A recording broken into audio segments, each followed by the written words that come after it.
Googly Entertainment।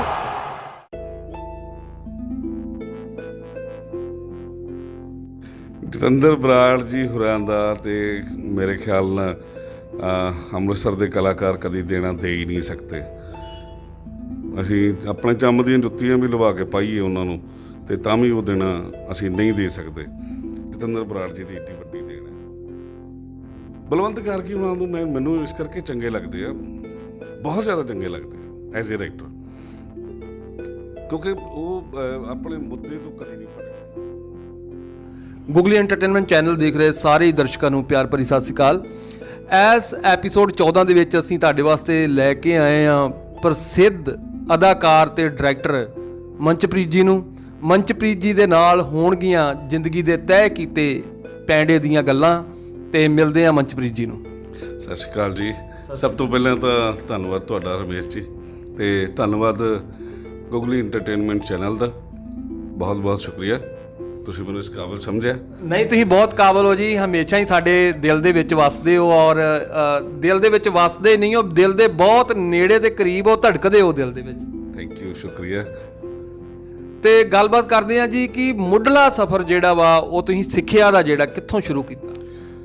ਮੁੱਢਲਾ ਸਫ਼ਰ ਸ਼ੁਰੂ ਕੀਤਾ ਅੱਜ ਬਹੁਤ ਹੀ ਮੁਬਾਰਕ ਦਿਨ ਹੈ। ਜਿਹੜੇ ਸਟੂਡੈਂਟ ਆਪਣੇ ਟੀਚਰਸ ਨੂੰ ਯਾਦ ਰੱਖਦੇ ਆ ਉਹਨਾਂ ਵਾਸਤੇ ਤਾਂ ਬਹੁਤ ਮੁਬਾਰਕ ਦਿਨ ਹੈ ਟੀਚਰਸ ਡੇ ਅੱਜ। ਬਿਲਕੁਲ। ਔਰ ਤੁਸੀਂ ਪਹਿਲਾ ਹੀ ਸਵਾਲ ਬੜਾ ਵਧੀਆ ਪੁੱਛਿਆ। ਮੁੱਢਲਾ ਸਫ਼ਰ, ਪਹਿਲਾਂ ਤਾਂ ਜਿਹੜੇ ਵੀ ਮੇਰੇ ਗੁਰੂ ਰਹੇ ਜਿਨ੍ਹਾਂ ਨੇ ਮੈਨੂੰ ਥੋੜ੍ਹਾ ਬਹੁਤ ਜਿੰਨਾ ਵੀ ਸਿਖਾਇਆ ਉਹਨਾਂ ਸਭ ਦਾ ਤਹਿ ਦਿਲੋਂ ਧੰਨਵਾਦੀ ਹਾਂ ਮੈਂ। ਸਿੱਖਿਆ ਮੈਂ ਪ੍ਰਾਪਤ ਕੀਤੀ ਕੇਵਲ ਧਾਲੀਵਾਲ ਹੋਰਾਂ ਤੋਂ। ਮੁੱਢਲਾ ਸਫ਼ਰ ਮੈਂ ਉੱਥੋਂ ਹੀ ਸ਼ੁਰੂ ਕੀਤਾ। ਉਹ ਧਾਲੀਵਾਲ ਹੋਰਾਂ ਦਾ ਬਹੁਤ ਬਹੁਤ ਸ਼ੁਕਰੀਆ।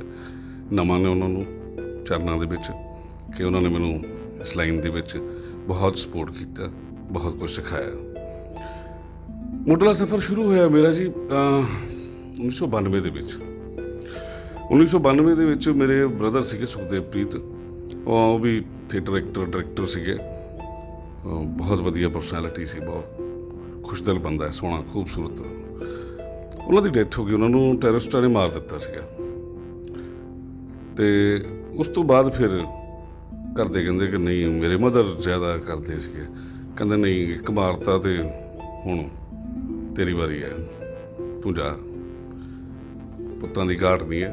5 ਪੁੱਤਰ ਸੀਗੇ ਮੇਰੀ ਮਾਂ ਦੇ, ਜਿਨ੍ਹਾਂ 'ਚੋਂ 4 ਰਹਿ ਗਏ। ਉਹ ਕਹਿੰਦੀ ਕਿ ਨਹੀਂ, ਦੂਜਾ ਤਿਆਰ ਹੈ, ਇਹਨੂੰ ਕੁਛ ਕਰੋਗੇ ਤਾਂ ਫਿਰ ਤੀਜਾ ਰਜਿੰਦਰ ਪਿੱਛੇ ਤਿਆਰ ਸੀਗਾ। ਤੋ ਚਲੋ ਹੋਇਆ ਤਾਂ ਨਹੀਂ ਕੁਛ, ਪਰ ਉਹਨਾਂ ਨੇ ਇੱਕ ਸੁਖਦੇਵ ਮਾਰਿਆ, ਅਸੀਂ ਹਜ਼ਾਰਾਂ ਹੀ ਸੁਖਦੇਵ ਪੈਦਾ ਕਰਤੇ। ਇਸ ਲਾਈਨ ਦੇ ਵਿੱਚ ਆਏ ਕੇਵਲ ਧਾਲੀਵਾਲ ਹੋਰਾਂ ਦੇ ਕੋਲ। ਉੱਥੇ ਫਿਰ ਸਫ਼ਰ ਸ਼ੁਰੂ ਹੋਇਆ। ਅੱਜ ਫਿਰ ਮੁੜ ਕੇ ਨਹੀਂ ਦੇਖਿਆ ਅਜੇ ਤੱਕ। ਸਕੂਲ ਦਾ ਸਫ਼ਰ ਜਿਹੜਾ ਤੁਹਾਡਾ ਸਿੱਖਿਆ ਸੰਬੰਧੀ, ਉਹ ਕਿੱਥੋਂ ਦੀ ਸਿੱਖਿਆ ਤੁਸੀਂ ਲਈ? ਕਾਲਜ ਅੱਗੇ ਗਏ, ਕਿਵੇਂ ਸਿੱਖਿਆ ਪ੍ਰਾਪਤ ਕੀਤੀ, ਇਹਦੇ ਬਾਰੇ ਵੀ ਜ਼ਰੂਰ ਚਾਨਣਾ ਪਾਓ। ਸਕੂਲ ਦੀ ਸਿੱਖਿਆ ਮੈਂ ਸਕੂਲ ਤੱਕ ਹੀ ਗਿਆ। ਮੈਂ ਖਾਲਸਾ ਸਕੂਲ ਪੜ੍ਹਦਾ ਸੀਗਾ। ਉਸ ਤੋਂ ਬਾਅਦ ਕਾਲਜ ਆਪਾਂ ਲਿਆ ਐਡਮਿਸ਼ਨ, ਪਰ ਪੜ੍ਹੇ ਪੁੜੇ ਨਹੀਂ, ਕਿਉਂਕਿ ਬ੍ਰਦਰ ਦੀ ਜਦੋਂ ਡੈਥ ਹੋਈ ਉਦੋਂ ਫਿਰ ਮੈਂ ਪੜ੍ਹਾਈ ਛੱਡਤੀ। ਮੈਂ ਥੋੜ੍ਹਾ ਮੈਂਟਲੀ ਅਪਸੈਟ ਹੋ ਗਿਆ ਸੀ, ਮੈਂ ਬਹੁਤ ਜੁੜਿਆ ਹੋਇਆ ਸੀ ਉਹਨਾਂ ਨਾਲ। ਅਤੇ ਜਦੋਂ ਸਾਲ ਮਰ ਗਏ, 2 ਸਾਲ ਮਰ ਗਏ, ਫਿਰ ਥੀਏਟਰ ਸ਼ੁਰੂ ਕਰ ਲਿਆ। ਉਸ ਤੋਂ ਬਾਅਦ ਉੱਧਰਲੇ ਪਾਸੇ ਪੜ੍ਹਾਈ ਵਾਲੇ ਪਾਸੇ ਧਿਆਨ ਹੀ ਨਹੀਂ ਗਿਆ। 24 ਘੰਟੇ ਦੇ ਵਿੱਚ ਹੀ ਥੀਏਟਰ ਦੇ ਵਿੱਚ ਹੀ ਅੱਜ ਤੱਕ ਬੜੇ ਰਹੇ, ਔਰ ਬਹੁਤ ਕੁਛ ਹਾਸਿਲ ਵੀ ਕੀਤਾ, ਬਹੁਤ ਕੁਛ ਸਿੱਖਿਆ ਵੀ ਹੈ ਸਮਾਜ ਤੋਂ, ਥੀਏਟਰ ਤੋਂ, ਥੀਏਟਰ ਦੇ ਲੋਕਾਂ ਤੋਂ। ਬਹੁਤ ਅੱਛੇ ਦੋਸਤ ਮਿਲੇ, ਮਿੱਤਰ ਮਿਲੇ, ਉਸਤਾਦ ਮਿਲੇ। ਬਸ ਇਸ ਤਰ੍ਹਾਂ ਚੱਲਦਾ ਰਿਹਾ। ਜੰਮਪਲ ਕਿੱਥੋਂ ਦੇ ਹੋ? ਜਨਮ ਪਾਓ? ਜਨਮ ਭਾਉ ਮੇਰੀ ਅੰਮ੍ਰਿਤਸਰ ਦੀ ਹੋਈ ਹੈ। ਅੰਮ੍ਰਿਤਸਰ ਦੇ ਵਿੱਚ ਹੀ ਜਨਮੇ, ਇੱਥੇ ਹੀ ਪੈਦਾ ਹੋਏ, ਇੱਥੇ ਹੀ ਸਾਰਾ ਸਫ਼ਰ ਜਿਹੜਾ ਬਿਤਾਇਆ। ਅਤੇ ਅੱਗੋਂ ਵੀ ਸ਼ਾਇਦ ਅੰਮ੍ਰਿਤਸਰ ਦੇ ਵਿੱਚ ਹੀ ਜੜ੍ਹਾਂ ਇੱਥੇ ਹੀ ਨੇ ਅਤੇ ਇੱਥੇ ਟਿਕੇ ਰਹੀਏ। ਮਨਚਪ੍ਰੀਤ ਜੀ ਨੇ ਸੈਂਕੜੇ ਹੀ ਨਾਟਕ ਜਿਹੜੇ ਆ ਦਰਸ਼ਕਾਂ ਦੀ ਝੋਲੀ ਪਾਏ ਆ, ਔਰ ਬੜੇ ਸ਼ਾਹਕਾਰ ਨਾਟਕ ਜਿਹੜੇ ਆ ਦਰਸ਼ਕਾਂ ਨੂੰ ਵੇਖਣੇ ਨਸੀਬ ਹੁੰਦੇ ਨੇ। ਤੇ ਗੱਲ ਕਰਦੇ ਆ ਕਿ ਇਹਨਾਂ ਨੂੰ ਸਭ ਤੋਂ ਜ਼ਿਆਦਾ ਆਪਣਾ ਪਿਆਰਾ ਨਾਟਕ ਕਿਹੜਾ ਲੱਗਦਾ? ਦੇਖੋ, ਕਹਿੰਦੇ ਹੁੰਦੇ ਮਾਂ ਨੂੰ ਅਤੇ ਪਿਓ ਨੂੰ ਨਿਆਣੇ ਸਾਰੇ ਬੱਚੇ ਬੜੇ ਪਿਆਰੇ ਹੁੰਦੇ ਆ। ਮੈਨੂੰ ਸਾਰੇ ਨਾਟਕ ਬਹੁਤ ਪਿਆਰੇ ਆ, ਪਰ ਉਹਨਾਂ 'ਚੋਂ ਇੱਕ ਬਹੁਤ ਹੀ ਜਿਹੜਾ ਮੇਰੇ ਦਿਲ ਦੇ ਕੋਲ ਬਹੁਤ ਦਿਲ ਦੇ ਕਰੀਬ ਹੈ ਨਾਟਕ ਬਾਬਾ ਬੰਤੂ। ਬਹੁਤ ਸਾਰੇ ਲੋਕ ਜਿਹੜੇ ਮੈਨੂੰ ਜਾਣਦੇ ਆ ਜਾਂ ਜਿਹੜੇ ਉਸ ਸਮੇਂ ਜਿਨ੍ਹਾਂ ਨੇ ਸਾਰਿਆਂ ਨੇ ਨਾਟਕ ਦੇਖਿਆ ਉਹ ਮੈਨੂੰ ਬਾਬਾ ਬੰਤੂ ਦੇ ਨਾਂ ਤੋਂ ਜਾਣਦੇ ਆ, ਮਤਲਬ ਮੈਨੂੰ ਮੰਚਪ੍ਰੀਤ ਦੇ ਨਾਂ ਤੋਂ ਘੱਟ ਜਾਣਦੇ ਆ ਉਹ ਲੋਕ। ਬਾਬਾ ਬੰਤੂ ਦੇ ਵਿੱਚ ਮੈਂ ਬਹੁਤ ਜ਼ਿਆਦਾ ਮਿਹਨਤ ਕੀਤੀ ਔਰ ਉਹਦੇ ਵਿੱਚ ਉਸ ਮਿਹਨਤ ਦੇ ਵਿੱਚ ਮੈਂ ਇੰਨਾ ਕੁਛ ਸਿੱਖਿਆ ਜਿਹੜਾ ਕਿ ਹੁਣ ਮੈਂ ਦੂਸਰੇ ਬੱਚਿਆਂ ਨੂੰ ਮੈਂ ਗਿਆਨ ਦਿੰਦਾ ਤਾਂ ਮੈਨੂੰ ਪਤਾ ਲੱਗਦਾ ਕਿ ਉਹ ਜਿਹੜੀਆਂ ਚੀਜ਼ਾਂ ਮੈਂ ਉਦੋਂ ਕੱਢੀਆਂ ਉਹਦੇ ਵਿੱਚ ਬਹੁਤ ਮਿਹਨਤ ਕੀਤੀ ਔਰ ਲੋਕਾਂ ਨੇ ਪਸੰਦ ਵੀ ਬਹੁਤ ਕੀਤਾ। 26 ਸਾਲ ਉਮਰ ਸੀ ਮੇਰੀ ਸ਼ਾਇਦ ਉਦੋਂ, ਇੰਨੀ 25-26 ਸਾਲ ਉਮਰ ਸੀ ਉਸ ਟਾਈਮ। ਮਤਲਬ 70 ਸਾਲ ਦੇ ਬਜ਼ੁਰਗ ਦਾ ਜਿਹੜਾ ਬਹੁਤ ਦੱਬਿਆ ਕੁਚਲਿਆ ਮਤਲਬ ਉਹ ਕਰੈਕਟਰ ਹੈ ਕਹਾਣੀ ਦੇ ਵਿੱਚ, ਤਾਂ ਉਹਦਾ ਕਰੈਕਟਰ ਕਰਨਾ ਮਤਲਬ ਔਖਾ ਸੀਗਾ, ਬਹੁਤ ਔਖਾ ਸੀ। ਮੇਰੇ ਵਾਸਤੇ ਖੁਸ਼ੀ ਦੀ ਗੱਲ ਇਹੀ ਰਹੀ ਕਿ ਮੈਂ ਛੋਟੀ ਉਮਰ ਦੇ ਵਿੱਚ ਇੰਨੇ ਵੱਡੇ ਉਹ ਕਰੈਕਟਰ ਦਾ, ਇੰਨੀ ਵੱਡੀ ਉਮਰ ਦੇ ਕਰੈਕਟਰ ਦਾ ਨਿਭਾ ਰਿਹਾ ਸੀਗਾ ਉਹਨੂੰ ਕਰੈਕਟਰ ਨੂੰ। ਅਤੇ ਖੁਸ਼ੀ ਦੀ ਗੱਲ ਇਹ ਹੁੰਦੀ ਸੀ ਕਿ ਮੈਨੂੰ ਪਹਿਚਾਣਦਾ ਨਹੀਂ ਸੀ ਕੋਈ ਹੁੰਦਾ ਵੀ ਇਹ ਕੌਣ ਸੀਗਾ, ਉਹ ਬੰਦਾ ਕੌਣ ਸੀ। ਉਹ ਇੱਕ ਵਾਰੀ ਤਾਂ ਜਦੋਂ ਸ਼ੁਰੂ ਦੇ ਵਿੱਚ ਅਸੀਂ ਉਹ ਕੀਤਾ ਪਲੇ, ਅਤੇ ਉਹ ਕਿਸੇ ਦੀ ਦਾਦੀ ਆਈ ਸੀ ਦੇਖਣ, ਅਤੇ ਉਹ ਸਾਰੇ ਮਿਲਾਉਣ ਲੈ ਗਏ ਸਾਰਾ ਉਹ ਦੇਖ। ਤਾਂ ਮੈਂ ਮੂੰਹ ਮਾਂ ਧੋ ਕੇ ਸਾਰਾ ਕੁਛ ਮੇਕਅਪ ਮੁਕਅਪ ਲਾ ਕੇ ਉੱਥੇ ਮੈਂ ਗਿਆ। ਕਹਿੰਦੇ ਇਹ ਸਾਡੇ ਸਰ ਨੇ। ਮੈਂ ਪੈਰੀ ਹੱਥ ਲਾਇਆ, ਮੈਂ ਕਿਹਾ ਸਤਿ ਸ਼੍ਰੀ ਅਕਾਲ ਜੀ। ਉਹ ਬੰਦਾ ਕੌਣ ਸੀਗਾ? ਕਹਿੰਦੇ ਇਹੋ ਹੀ ਸੀ। ਨਹੀਂ ਉਹ ਤਾਂ ਹੋਰ ਹੀ ਨਾਲੀਆਂ ਜਿਹੀਆਂ ਸਾਫ਼ ਕਰਨ ਵਾਲਾ ਲੱਗਦਾ ਸੀ, ਇਹ ਤਾਂ ਚੰਗਾ ਭਲਾ ਇਹੋ ਜਿਹੇ ਕਮੈਂਟ ਜਿਹੜੇ ਹੁੰਦੇ ਮਤਲਬ ਉਹ ਤੁਹਾਡੇ ਵਾਸਤੇ ਬੜੇ ਹੀ ਖੁਸ਼ੀ ਵਾਲੇ ਪਲ ਹੁੰਦੇ ਕਿ ਤੁਸੀਂ ਇੰਨਾ ਅੰਦਰ ਵੜ ਕੇ ਨਿਭਾਇਆ ਉਸ ਕਰੈਕਟਰ ਨੂੰ ਕਿ ਲੋਕ ਤੁਸੀਂ ਸਾਹਮਣੇ ਖੜ੍ਹੇ ਹੋ ਤਾਂ ਵੀ ਨਹੀਂ ਪਹਿਚਾਣ ਰਹੇ ਕਿ ਤੁਸੀਂ ਉਹੀ ਹੋ। ਉਹ ਬਹੁਤ ਮੇਰੇ ਮਨ ਦੇ ਕਰੀਬ ਰਿਹਾ, ਅਜੇ ਵੀ ਹੈ। ਜਦੋਂ ਕਿਤੇ ਮੈਂ ਕਹਿੰਦਾ ਨਾ ਕੀੜੇ ਕੱਢਦੇ ਕਲਾਕਾਰ, ਅਤੇ ਜਦੋਂ ਕਿਤੇ ਮੈਂ ਕੀੜਾ ਕੱਢਣਾ ਹੁੰਦਾ ਉਦੋਂ ਫਿਰ ਮੈਂ ਉਹਨੂੰ 2-4 ਸਾਲ ਬਾਅਦ ਕਰ ਦਿੰਦਾ ਕਿ ਉਹ ਬਹੁਤ ਵਧੀਆ। ਮੈਂ ਉਹਦੇ ਵਿੱਚ ਐਕਟਿੰਗ ਵੀ ਕੀਤੀ, ਡਾਇਰੈਕਸ਼ਨ ਵੀ ਦਿੱਤੀ। ਬਹੁਤ ਮੇਰੇ ਦਿਲ ਦੇ ਕਰੀਬ ਹੈ ਉਹ ਅਜੇ ਵੀ। ਬਾਬਾ ਬੰਤੂ ਨਾਟਕ ਦੇ ਕਿੰਨੇ ਸ਼ੋਅ ਜਿਹੜੇ ਹੁਣ ਤੱਕ ਤੁਸੀਂ ਕਰ ਚੁੱਕੇ ਹੋ? ਬਾਬਾ ਬੰਤੂ ਦੇ ਹੁਣ ਤੱਕ 40 ਤੋਂ ਉੱਪਰ ਸ਼ੋਅ ਹੋ ਚੁੱਕੇ ਆ ਜਿਹੜੇ ਨਾਟਸ਼ਾਲਾ ਦੇ ਵਿੱਚ ਹੋਏ। ਬਾਹਰ ਜਿਹੜੇ ਕੀਤੇ ਉਹ ਕੋਈ 12 ਦੇ ਕਰੀਬ ਜਿਹੜੇ ਬਾਹਰ ਪੂਰੇ ਪੰਜਾਬ ਦੇ ਵਿੱਚ ਇੱਧਰ ਉੱਧਰ ਹੋਏ, ਉਹ 12 ਦੇ ਕਰੀਬ ਸ਼ੋਅ ਕੀਤੇ। ਉਹ ਮੈਂ ਘੱਟ ਹੀ ਕਰਦਾ ਉਹਨੂੰ ਪਲੇ ਨੂੰ, ਕਿਉਂਕਿ ਉਹਦੇ ਵਿੱਚ ਮੇਰਾ ਬਹੁਤ ਜ਼ੋਰ ਲੱਗਦਾ। ਉਦੋਂ ਥੋੜ੍ਹਾ ਯੰਗ ਸੀਗੇ ਅਤੇ ਲਾ ਦਈਦਾ ਸੀ ਜ਼ੋਰ, ਹੁਣ ਨਹੀਂ ਲੱਗਦਾ। ਹੁਣ ਥੋੜ੍ਹਾ ਨਾ ਕਤਰਾਉਣਾ ਮੈਂ ਕਿ ਨਹੀਂ ਉਹ ਨਾ ਹੀ ਕੀਤਾ ਜਾਵੇ ਤਾਂ ਚੰਗਾ। ਪਰ ਫਿਰ ਵੀ 4 ਸਾਲ ਬਾਅਦ ਮੈਂ ਨਾ ਹਿੰਮਤ ਕਰਕੇ ਕਰ ਲੈਣਾ ਕਿ ਨਹੀਂ ਕਰ ਲੈਂਦੇ, ਕੋਈ ਗੱਲ ਨਹੀਂ। ਦਰਸ਼ਕਾਂ ਨੂੰ ਮੈਂ ਦੱਸ ਦੇਵਾਂ ਕਿ ਬਾਬਾ ਬੰਤੂ ਨਾਟਕ ਜਿਹੜਾ ਵਾ 6 ਤੋਂ 7 ਵਾਰੀ ਮੈਂ ਵੇਖ ਚੁੱਕਾ ਖੁਦ, ਔਰ ਕਮਾਲ ਦਾ ਇਹ ਜਿਹੜਾ ਨਾਟਕ ਆ। ਔਰ ਹਰ ਵਾਰੀ ਦਿਲ ਕਰਦਾ ਜਦੋਂ ਵੀ ਇਹ ਲੱਗਾ ਹੋਵੇ, ਜਦੋਂ ਮੈਨੂੰ ਪਤਾ ਲੱਗ ਜਾਂਦਾ ਕਿ ਪੰਜਾਬ ਨਾਟਸ਼ਾਲਾ ਦੇ ਵਿੱਚ ਬਾਬਾ ਬੰਤੂ ਜਿਹੜਾ ਨਾਟਕ ਚੱਲਣਾ ਵਾ, ਅਤੇ ਮੈਂ ਆਪਣੇ ਰੁਝੇਵਿਆਂ ਦੇ ਵਿੱਚੋਂ ਟਾਈਮ ਕੱਢ ਕੇ ਉਹ ਨਾਟਕ 1 ਦਿਨ ਲੱਗੇ ਜਾਂ 2 ਦਿਨ ਲੱਗੇ, ਜੇ 2 ਦਿਨ ਲੱਗੇ ਤਾਂ ਦੋਵੇਂ ਦਿਨ ਹੀ ਆਣ ਕੇ ਜਿਹੜਾ ਵੇਖਦਾ ਉਹਨਾਂ ਤੋਂ। ਸੋ ਤੁਹਾਨੂੰ ਸਾਰਿਆਂ ਨੂੰ ਗੁਜ਼ਾਰਿਸ਼ ਆ ਕਿ ਬਾਬਾ ਬੰਤੂ ਨਾਟਕ ਜਿਹੜਾ ਵਾ ਇਹ ਜਦੋਂ ਵੀ ਪੰਜਾਬ ਨਾਟਸ਼ਾਲਾ ਦੇ ਵਿੱਚ ਲੱਗੇ, ਜਦੋਂ ਵੀ ਇਹਦਾ ਸ਼ੋਅ ਹੋਵੇ, ਅਤੇ ਤੁਸੀਂ ਸਾਰੇ ਜਣੇ ਜ਼ਰੂਰ ਇਹਦਾ ਆਨੰਦ ਮਾਣਿਓ। ਅਤੇ ਅਗਲੀ ਗੱਲ ਕਰਦੇ ਹਾਂ ਕਿ ਹੁਣ ਤੱਕ ਜਿਹੜੇ ਆ ਉਹ ਕਿੰਨੇ ਕੁ ਨਾਟਕ ਤੁਸੀਂ ਖੇਡ ਚੁੱਕੇ ਹੋ? ਕਦੀ ਗਿਣੇ ਨਹੀਂ ਰਮੇਸ਼ ਜੀ ਕਿ ਕਿੰਨੇ, ਕਈ ਵਾਰੀ ਬੈਠੀ ਦਾ ਗਿਣਨ ਵੀ ਕਿੰਨੇ, ਤੋਂ ਅਕਸਰ 2-4 ਸਲਿੱਪ ਹੋ ਜਾਂਦੇ। ਉਹ ਫਿਰ ਬਾਅਦ 'ਚ ਯਾਦ ਆਉਂਦੇ ਕਿ ਅੱਛਾ ਇੰਨੇ।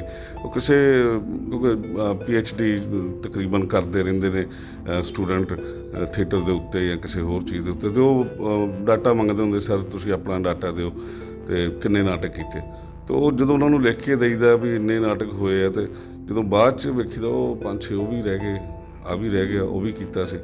ਤੋ ਲੰਬੇ ਸਮਾਂ ਮਤਲਬ 30 ਸਾਲ ਹੋ ਗਏ ਕੰਮ ਕਰਦੇ ਅਤੇ 99 ਦੇ ਵਿੱਚ ਮੈਂ 98 ਦੇ ਵਿੱਚ ਸ਼ੁਰੂ ਕੀਤਾ ਸੀਗਾ ਬਾਬਾ ਬੰਤੂ ਨੂੰ। ਤੋ 98 ਦੇ ਵਿੱਚ ਇਹਦੀ ਪਹਿਲੀ ਜਿਹੜੀ ਪ੍ਰੋਡਕਸ਼ਨ ਹੋਈ ਸੀ, ਤਾਂ ਪਹਿਲਾ ਮੇਰਾ ਉਹ ਨਾਟਕ ਸੀ ਜਿਹਨੂੰ ਮੈਂ ਡਾਇਰੈਕਟ ਕੀਤਾ ਸੀਗਾ। ਅਤੇ ਉਦੋਂ ਤੋਂ ਲੈ ਕੇ ਹੁਣ ਤੱਕ ਮੇਰੇ ਖਿਆਲ ਨਾਲ ਕੋਈ 35-40 ਨਾਟਕ ਜਿਹੜੇ ਇਤਿਹਾਸਕ ਜਿਹੜੇ ਨਾਟਕ ਮੇਰੇ ਹੋਏ ਜਿਨ੍ਹਾਂ ਨੂੰ ਮੈਂ ਕੀਤਾ। ਬਾਕੀ ਕਾਲਜਸ ਦੇ ਵਿੱਚ, ਸਕੂਲ ਦੇ ਵਿੱਚ ਸੈਂਕੜੇ ਹੀ, ਪਤਾ ਹੀ ਨਹੀਂ ਕਿੰਨੇ ਨਾਟਕ ਕਰ ਲਏ, ਕਿੰਨੇ ਲਿਖੇ ਸੀ, ਕਿੰਨੇ ਕਰਤੇ, ਉਹ ਯਾਦ ਹੀ ਨਹੀਂ ਹੈ ਹੁਣ, ਕਿਉਂਕਿ ਲੰਮਾ ਸਮਾਂ। ਅਤੇ ਉਹੀ ਯਾਦ ਨੇ ਜਿਹੜੇ ਕੋਈ ਵੱਡੀਆਂ ਪ੍ਰੋਡਕਸ਼ਨਸ ਕੀਤੀਆਂ ਨੇ, ਉਹ ਕੋਈ 30-35 ਦੇ ਕਰੀਬ ਹੋਣਗੀਆਂ। ਇਹ 35 ਤੋਂ 40 ਨਾਟਕ ਜਿਹੜੇ ਤੁਸੀਂ ਖੇਡੇ ਜਾਂ ਡਾਇਰੈਕਟ ਕੀਤੇ? ਇਹ ਮੈਂ ਡਾਇਰੈਕਟ ਕੀਤੇ ਕਈਆਂ ਦੇ ਵਿੱਚ ਮੈਂ ਐਕਟਿੰਗ ਵੀ ਕੀਤੀ। ਇਹ ਉਹ ਨੇ ਨਾਟਕ ਜਿਹੜੇ ਮੈਂ ਐਕਟ ਕੀਤੇ, ਉਹ ਤਾਂ ਸੈਂਕੜਿਆਂ ਦੇ ਹਿਸਾਬ ਨਾਲ ਤੇ ਹਜ਼ਾਰਾਂ ਹੀ ਉਹਦੀਆਂ ਜਿਹੜੀਆਂ ਪੇਸ਼ਕਾਰੀਆਂ ਹੋਈਆਂ। ਧਾਲੀਵਾਲ ਹੋਰਾਂ ਨਾਲ ਮੈਂ 15 ਸਾਲ ਕੰਮ ਕੀਤਾ ਔਰ 15 ਸਾਲ ਹੀ ਮੈਂ ਲੀਡ ਦੇ ਵਿੱਚ ਕੰਮ ਕੀਤਾ ਔਰ ਆਲਮੋਸਟ ਉਹਨਾਂ ਦੇ ਜਿੰਨੇ 15 ਸਾਲ ਦੇ ਦਰਮਿਆਨ ਜਿਹੜੇ ਨਾਟਕ ਹੋਏ, ਬਹੁਤ ਪ੍ਰਸਿੱਧ ਨਾਟਕ ਹੋਏ, ਉਹਨਾਂ ਦੇ ਵਿੱਚ ਬਹੁਤ ਹੀ ਯਾਦਗਾਰੀ ਰੋਲ ਜਿਹੜੇ ਮੈਂ ਨਿਭਾਏ, ਉਹ ਸੈਂਕੜਿਆਂ ਦੀ ਗਿਣਤੀ ਦੇ ਵਿੱਚ ਹੈ ਜਿਹੜੇ ਮੈਂ ਐਕਟ ਕੀਤੇ। ਇਹ ਡਾਇਰੈਕਟ ਕੀਤੇ ਦੱਸੇ ਤੁਹਾਨੂੰ 35 ਤੋਂ 40, ਉਸ ਪਤਾ ਹੀ ਨਹੀਂ ਉਹਦੀ ਗਿਣਤੀ ਕੋਈ ਨਹੀਂ ਹੈ, ਉਹ ਕਿੰਨੇ ਕੁ ਸੀਗੇ। ਉਹਦੀਆਂ ਹਜ਼ਾਰਾਂ ਤੋਂ ਵੱਧ ਜਿਹੜੀਆਂ ਮਤਲਬ ਆਪਣੇ ਹਿੰਦੁਸਤਾਨ ਦੇ ਵਿੱਚ ਲਗਭਗ ਹਰ ਸਟੇਟ ਦੇ ਵਿੱਚ ਜਿਹੜਾ ਉਹ ਆਪਣੀ ਪੇਸ਼ਕਾਰੀ ਕਰਕੇ ਅਤੇ ਕਹਿ ਸਕਦੇ ਹਾਂ ਕਿ ਐਕਟਿੰਗ ਦਾ ਲੋਹਾ ਵੀ ਮਨਵਾਇਆ। ਹਰ ਜਗ੍ਹਾ ਜਾ ਕੇ ਆਪਾਂ ਪੰਜਾਬ ਦਾ ਇੱਕ ਨਾਮ ਵੀ ਅੱਗੇ ਲਿਆਂਦਾ ਕਿ ਪੰਜਾਬ ਦੇ ਵਿੱਚ ਵੀ ਜਿਹੜੇ ਆਪਣਾ ਕਹਿ ਸਕਦੇ ਹਾਂ ਕਿ ਦੂਸਰੇ ਸਟੇਟਾਂ ਦੇ ਵਿੱਚ ਨਹੀਂ ਐਕਟਰ ਬੈਠੇ, ਕਹਿੰਦੇ ਸੈਂਸਿਟਿਵ ਐਕਟਰ ਤੁਸੀਂ ਇੱਥੋਂ ਲੈ ਲਓ ਜੀ, ਕਲਕੱਤੇ ਤੋਂ ਮਿਲਣਗੇ ਜਾਂ ਤੁਹਾਨੂੰ ਉੱਥੋਂ ਮਿਲਣਗੇ। ਨਹੀਂ, ਸਾਬਿਤ ਕੀਤਾ ਕਿ ਪੰਜਾਬ ਦੇ ਵਿੱਚ ਵੀ ਜਿਹੜੇ ਆ ਸੈਂਸਿਟਿਵ ਜਿਹੜੇ ਐਕਟਰ ਹੈਗੇ ਆ ਉਹ ਬੈਠੇ ਆ, ਮੌਜੂਦ ਹੈ। ਤਾਂ ਮੰਨਿਆ ਲੋਕਾਂ ਨੇ ਕਿ ਹਾਂ ਅੱਛਾ ਪੰਜਾਬ 'ਚ ਐਸੀ ਐਕਟਿੰਗ, ਵਾਹ।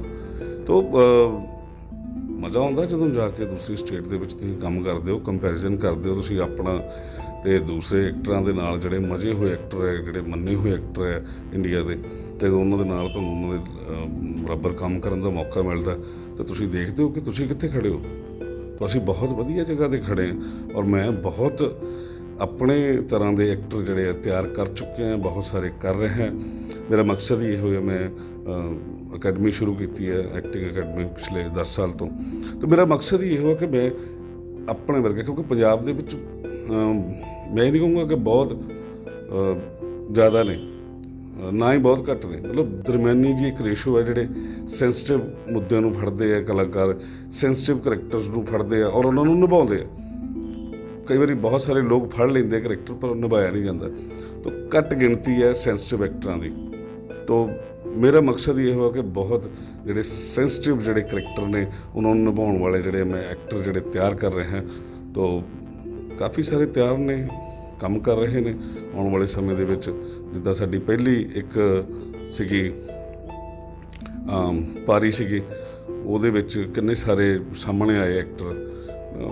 ਜਿਵੇਂ ਪਹਿਲੀ ਪਾਰੀ 'ਚੋਂ ਰਾਜਵੀਰ ਸਾਹਮਣੇ ਆਈ ਹੈ, ਰਾਜਵੀਰ ਕਮੇਡੀਅਨ ਦੇ ਨਾਮ ਤੋਂ ਤੁਸੀਂ ਜਾਣਦੇ ਹੋ।